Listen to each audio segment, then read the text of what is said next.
Hello and thank you for watching our video. In today's video, we'll delve into the pages of Atomic Habits by James Clear.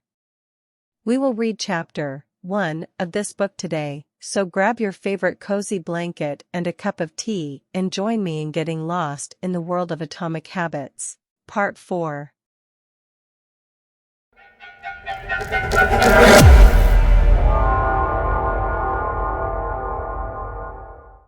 The first law. Make it obvious. The psychologist Gary Klein once told me a story about a woman who attended a family gathering. She had spent years working as a paramedic, and, upon arriving at the event, took one look at her father-in-law and got very concerned. "I don't like the way you look," she said. Her father-in-law, who was feeling perfectly fine, jokingly replied, "Well, I don't like your looks either." "No," she insisted. "You need to go to the hospital now." A few hours later, the man was undergoing life-saving surgery after an examination had revealed that he had a blockage to a major artery and was at immediate risk of a heart attack. Without his daughter-in-law's intuition, he could have died. What did the paramedic see? How did she predict his impending heart attack? When major arteries are obstructed, the body focuses on sending blood to critical organs and away from peripheral locations near the surface of the skin. The result is a change in the pattern of distribution of blood in the face. After many years of working with people with heart failure, the woman had unknowingly developed the ability to recognize this pattern on sight. She couldn't explain what it was that she noticed in her father-in-law's face, but she knew something was wrong. Similar stories exist in other fields. For example, military analysts can identify which blip on a radar screen is an enemy missile and which one is a plane from their own fleet, even though they are traveling at the same speed, flying at the same altitude, and look identical on radar in nearly every respect. During the Gulf War, Lieutenant Commander Michael Riley saved an entire battleship when he ordered a missile shot down, despite the fact that it looked exactly like the battleship's own planes on radar. He made the right call, but even his superior officers couldn't explain how he did it. Museum curators have been known to discern the difference between an authentic piece of art and an expertly produced counterfeit, even though they can't tell you precisely which details tipped them off. Experienced radiologists can look at a brain scan and predict the area where a stroke will develop before any obvious signs are visible to the untrained eye. I've even heard of hairdressers noticing whether a client is pregnant based only on the feel of her hair. The human brain is a prediction machine. It is continuously taking in your surroundings and analyzing the information it comes across. Whenever you experience something repeatedly, like a paramedic seeing the face of a heart attack patient or a military analyst seeing a missile on a radar screen, your brain begins noticing what is important, sorting through the details and highlighting the relevant cues, and cataloging that information for future use. With enough practice, you can pick up on the cues that predict certain outcomes without consciously thinking about it. Automatically, your brain encodes the lessons learned through experience. We can't always explain what it is we are learning, but learning is happening all along the way, and your ability to notice the relevant cues in a given situation is the foundation for every habit you have. We underestimate how much our brains and bodies can do without thinking. You do not tell your hair to grow, your heart to pump, your lungs to breathe, or your stomach to digest.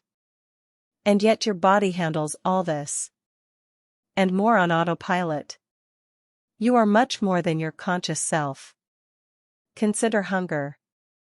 How do you know when you're hungry? You don't necessarily have to see a cookie on the counter to realize that it is time to eat. Appetite and hunger are governed non-consciously. Your body has a variety of feedback loops that gradually alert you when it is time to eat again, and that track what is going on around you and within you. Cravings can arise thanks to hormones and chemicals circulating through your body. Suddenly, you're hungry even though you're not quite sure what tipped you off. This is one of the most surprising insights about our habits. You don't need to be aware of the cue for a habit to begin. You can notice an opportunity and take action without dedicating conscious attention to it. This is what makes habits useful. It's also what makes them dangerous. As habits form, your actions come under the direction of your automatic and non-conscious mind. You fall into old patterns before you realize what's happening. Unless someone points it out, you may not notice that you cover your mouth with your hand whenever you laugh, that you apologize before asking a question, or that you have a habit of finishing other people's sentences. And the more you repeat these patterns, the less likely you become to question what you're doing and why you're doing it. I once heard of a retail clerk who was instructed to cut up empty gift cards after customers had used up the balance on the card. One day, the clerk cashed out a few customers in a row who purchased with gift cards. When the next person walked up, the clerk swiped the customer's actual credit card, picked up the scissors, and then cut it in half, entirely on autopilot, before looking up at the stunned customer and realizing what had just happened. Another woman I came across in my research was a former preschool teacher who had switched to a corporate job. Even though she was now working with adults, her old habits would kick in, and she kept asking coworkers if they had washed their hands after going to the bathroom.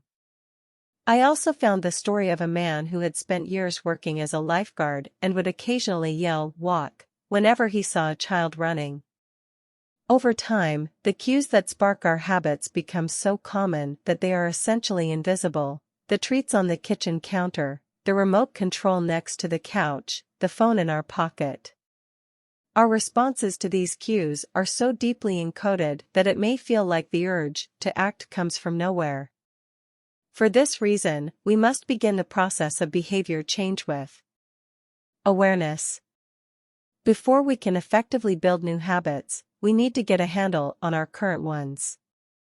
This can be more challenging than it sounds, because once a habit is firm, you root it in your life, it is mostly non-conscious and automatic. If a habit remains mindless, you can't expect to improve it. As the psychologist Carl Jung said, until you make the unconscious conscious, it will direct your life and you will call it fate. The Habit Scorecard. The Japanese railway system is regarded as one of the best in the world. If you ever find yourself riding a train in Tokyo, you'll notice that the conductors have a peculiar habit. As each operator runs the train, they proceed through a ritual of pointing at different objects and calling out commands. When the train approaches a signal, the operator will point at it and say, "Signal is green." As the train pulls into and out of each station, the operator will point at the speedometer and call out the exact speed.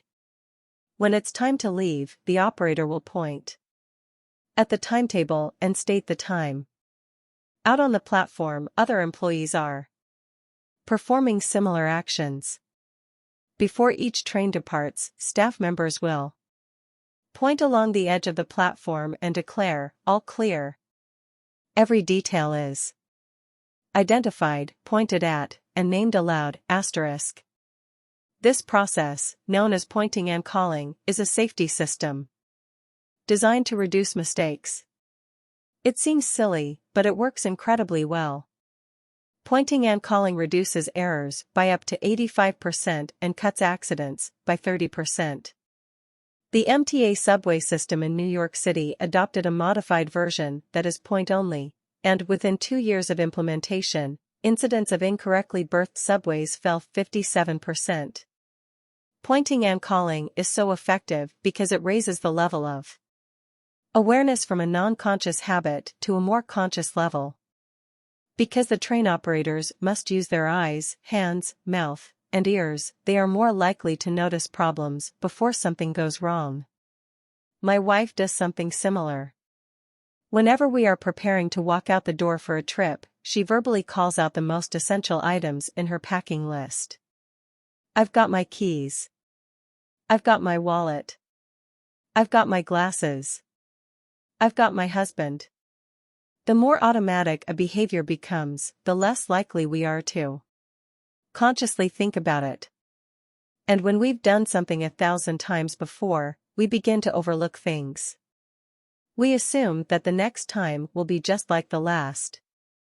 We're so used to doing what we've always done that we don't stop to question whether it's the right thing to do at all. Many of our failures in performance are largely attributable to a lack of self-awareness. One of our greatest challenges in changing habits is maintaining awareness of what we are actually doing. This helps explain why the consequences of bad habits can sneak up on us. We need a point and call system for our personal lives. That's the origin of the habits scorecard, which is a simple exercise you can use to become more aware of your behavior. To create your own, make a list of your daily habits. Here's a sample of where your list might start. Wake up. Turn off alarm. Check my phone. Go to the bathroom. Weigh myself. Take a shower. Brush my teeth. Floss my teeth. Put on deodorant. Hang up towel to dry. Get dressed. Make a cup of tea. And so on.